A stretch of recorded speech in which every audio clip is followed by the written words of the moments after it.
Eloy se despierta en un hospital. No sabe muy bien por qué está ahí. Tiene la cabeza hecha un lío, entre pesadillas con monstruos y la sensación de que ha perdido unos poderes que ni siquiera sabe si tuvo. Para entender cómo ha acabado así, tenemos que rebobinar, irnos al principio de todo. Y fijaos bien en esta frase porque es el corazón de la historia. No es solo una línea de diálogo, no. Es la clave de todo lo que le pasa a Eloy por la cabeza. Un mecanismo de defensa terrible que nos enseña algo muy duro. A veces, inventarse una fantasía es la única forma de escapar cuando la realidad es demasiado dolorosa. Así que venga, vamos para atrás. Al inicio del curso. A ese momento en que los monstruos de Eloy no estaban en sus sueños, sino que se sentaban a su lado en clase. El acoso nunca empieza de golpe. Es como una gotera, lento pero constante. Al principio eran solo unas burlas, pero la cosa se torció de verdad cuando Eloy se negó a chivarle las respuestas de un examen al matón de la clase, un chaval al que llamaban MM. Ahí la intimidación subió de nivel. El punto de no retorno fue un empujón, una humillación pública delante de todos, y a partir de ahí la gotera se convirtió en una auténtica inundación de ataques diarios que lo fueron aislando cada vez más. El miedo se hizo tan real que empezó a oírse. Literalmente, Eloy empezó a escuchar un pitido agudo, insoportable, que solo sonaba cuando sus acosadores, sus monstruos, andaban cerca. Se convirtió, en la banda sonora de su propio pánico, una alarma que no podía apagar. Pero aquí es donde la historia se vuelve más compleja, porque esto no va solo de una víctima, va de todo un ecosistema. Para entender de verdad el acoso hay que mirar las heridas y los miedos de todos los implicados, del que ataca, del que mira y, por supuesto, del que sufre. Empecemos por el agresor, por MM. A simple vista es el malo de la película, el líder, el que humilla. Pero si rascas un poco, encuentras una herida muy profunda. Descubrimos que MM fue, en su momento, una víctima. Sufrió un acoso brutal de pequeño. Y ese dolor no se fue, no, se transformó. Lo convirtió en el mismo monstruo que a él le había atormentado. Es el ciclo del dolor en estado puro. Y luego están los que miran, sus amigos. Kiri, que es la que da la cara, la que le insiste a Eloy para que hable, y Zaro, su mejor amigo de toda la vida, que elige un camino muy distinto. Por miedo a ser el siguiente y por esas ganas de pertenecer al grupo, se acerca a los acosadores, traiciona a su amigo y, claro, la culpa empieza a comérselo por dentro. Su decisión nos enseña lo poderoso que puede llegar a ser el miedo. Y justo cuando parece que no hay salida, aparece una pieza nueva en el tablero, una profesora sustituta. Y sus métodos son, digamos que poco convencionales. Su forma de actuar es tan directa que nos hace preguntarnos ¿dónde acaba la justicia y dónde empieza la venganza? Ella no sigue ningún protocolo. En lugar de un castigo en privado, elige la confrontación pública. Delante de toda la clase, desmonta psicológicamente a MM.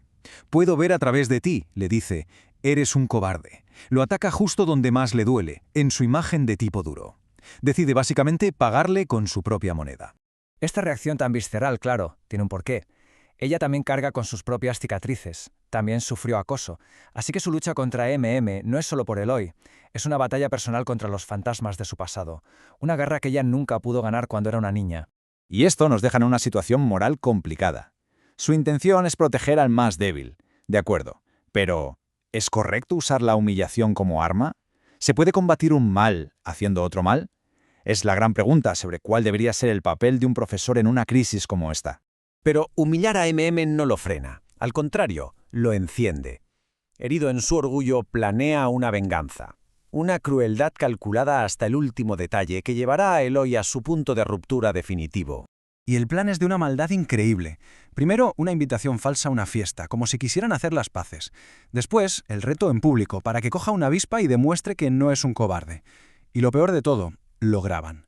Graban la picadura, la reacción alérgica, el shock y lo difunden. El sufrimiento de Eloy se convierte en un vídeo viral para todo el instituto.